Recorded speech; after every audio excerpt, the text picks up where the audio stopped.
Berlin. Berlin is where? The Soviet Union. Annie, where is Berlin? Germany. Germany. And who built the Berlin Wall? The Northern Germans. Jared? Russians? The Russians, that's correct. Melissa, who is this? Oh, he's a dictator. A dictator where? China. No. Haley? Japan? No. North Korea. North Korea is correct. Very good. What is his name? I don't know. It's Kim Jong. Mao. Kim Jong Now. No, Michael Jared. Kim Jong. Wong. Kim Jong Un. You don't feel well. You feel what? Kim Jong sick. No. Kim Jong ill. Let's try Melissa. Melissa, where is this? And what is that? It's big thingy. Big where? Berlin. No. And Berlin is a big country? I have no idea. Did we answer this question? Yeah. Have you listening before? No. Have you forgotten the answer already? Yeah. It goes in, it goes out. Really? Yeah. I know they have a smaller replica of it in Las Vegas. And what's the name of the hotel? The Paris? The Paris, yes. Mike and Jared, where are the Danish from? Yeah, you had some over there in You have a couple? Ireland. It ain't Ireland, is it? Denmark is correct. It's the only country I can think of that starts with a D. All right. That sound means it's time for the final battle. I'll ask a series of questions, and the person to ring in first gets to answer, okay? These questions are worth 2 points. Are you ready? Yes. All righty. Got your hands over your buttons? Because no one will get this. Who was Spiro Agnew? Hands coming off the buttons. Who was Spiro Agnew? Mike and Jared. Can we buy a vowel?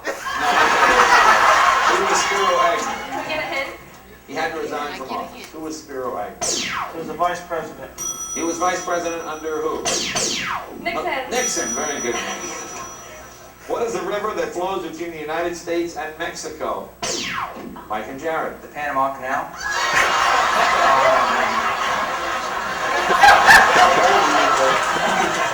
Is he embarrassed by Mike's answer? What is your answer? Oh, I know it ain't the Panama Canal. Really? The Rio Grande? Real. What is the longest river in the United States? Mike, Jared. Snake. The what? Snake? I mean, the one that Tom Sawyer went down. Anybody else? Haley, I'm sorry. Mississippi, I'm sorry. The snake was your answer. For a minute. Now Mike yelling at Jared. Hanging around Mike too long. Oh boy, a turn of events. Who is this? Melissa? I don't know. He's so in the way. Father Time.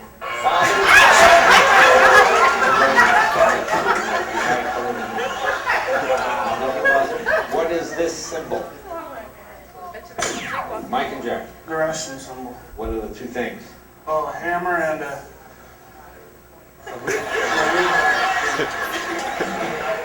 That'd be a sickle. Yes, a sickle. Very good. These two cities combine to form this European city. The cities of Buda and Pest. What is the name of the city? Paris? Paris? Yeah. No, you just combine Buda and Pest to form a city. How do you get to Paris? Budapest. Budapest! And where is Budapest? What country? Over in them lands. Over in them lands. I'll give you a hint. If you didn't eat those Danishes, you would be what? Polish. That is correct. Well, it simply means our game has come to an end. John, what is the final score? Haley has 11 points, Mike and Jared have 13 points, and Melissa has 6 points. That means Mike and Jared are our champions and the newest members of the J-Rock.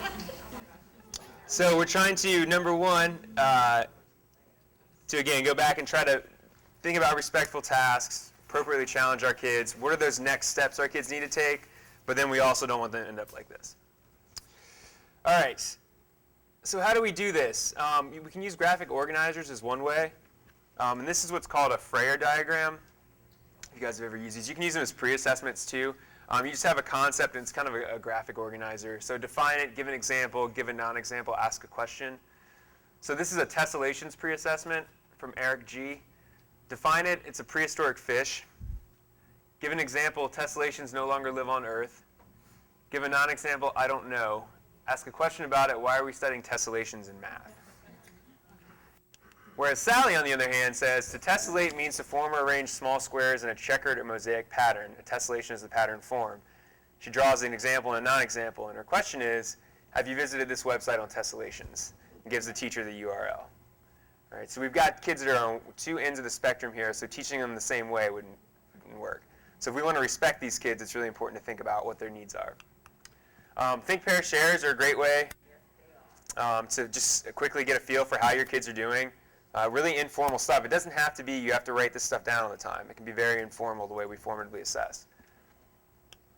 And those of you not familiar with Think, Pair, Share, is what it says. Kids think alone, maybe jot down some ideas. They'll get with somebody next to them and just share their ideas, and then as a class, you kind of discuss it and share out.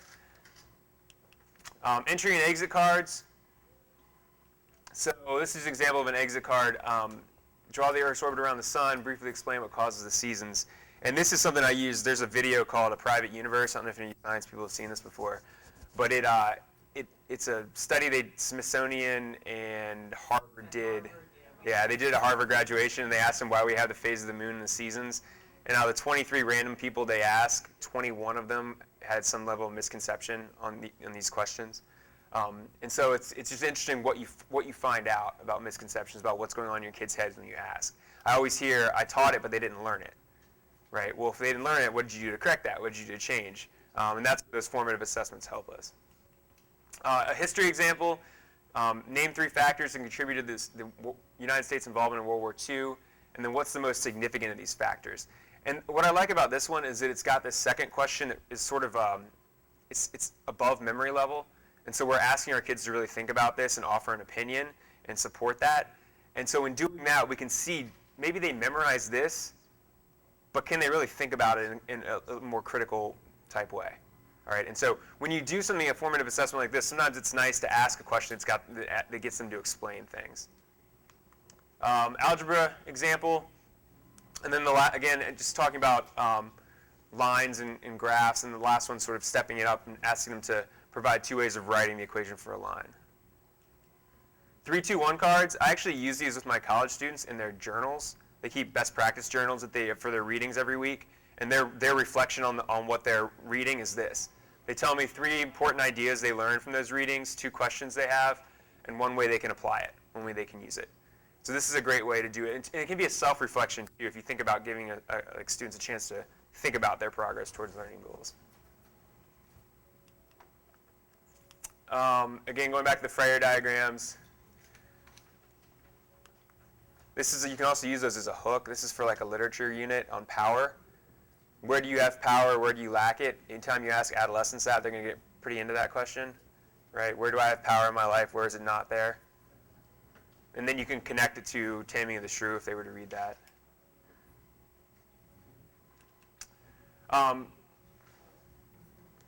Okay, so let's take a couple minutes, and I'll give you a chance to look at back at that graphic organizer that we started with today. I know we've kind of been jumping back and forth. But to think about formative assessments and how those can be beneficial to you, and also some practical ideas for how you can take that to your classrooms.